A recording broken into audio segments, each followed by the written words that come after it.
లేకపోతే రుచించదు. భగవన్నామమే కలియుగంలో కాపాడుతుంది.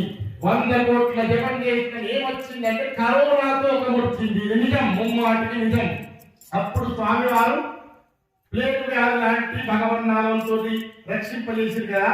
ఇప్పుడు కూడా మన అందరినీ ఉద్ధరించడానికేమో ఈ శతకోటి హరే రామని ప్రయత్నం పెట్టి ఊరు అది ఇప్పించి భగవన్నామం చేపిస్తే కరోనా వారికైంది. ఇది నిజం నిజం నిజం, తేడానే లేదు. థర్డ్ వేవ్ లేదు, ఫోర్త్ వేవ్ లేదు, ప్రశాంతంగా ఉన్నాం, హాయిగా ఉన్నాం. మరి భవిష్యత్తులో కూడా ఇలాంటి అడ్డమైన రోగాలు రావద్దు. మనం ప్రశాంతంగా ఉండాలి, సామరస్యంతో ఉండాలి.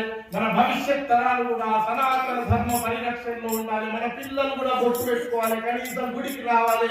మరి ఈ సనాతనంలో ఉండాలంటే ఏం చేయాలంటే వెంబడే పాండురంగాశ్రమం. మరి ఇది చల్లారేది కాదు, మీ మీద చల్లని చూపుతోటి సార్థ 300 కోటి హరే రామ జపించింది.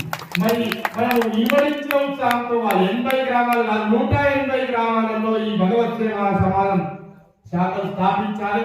దానికి మనందరం ముందుకు పోవాలి. స్వామి మనకు ఆ శక్తి ఇవ్వాలని కోరుకోవాలి. మరి సార్థ 300 కోటి అన్నాడు కదా మా గురువు గారు. ఇప్పుడు ఒక్క మాటతో నేను ముగిస్తా. 190 సార్థ కోటి జపం చేయడం వాడు హరిని తాగేవాడు. అంటే ఒక మనిషిగా పుట్టిన ప్రతి వ్యక్తి హరే రామ మంత్రం 3,50,00,000 చేయాలి. చేస్తే ఉద్ధరించబడతాడు. మానవుడు కాదు, నామ మహిమచే జీవుడే దేవుడు అవుతాడు.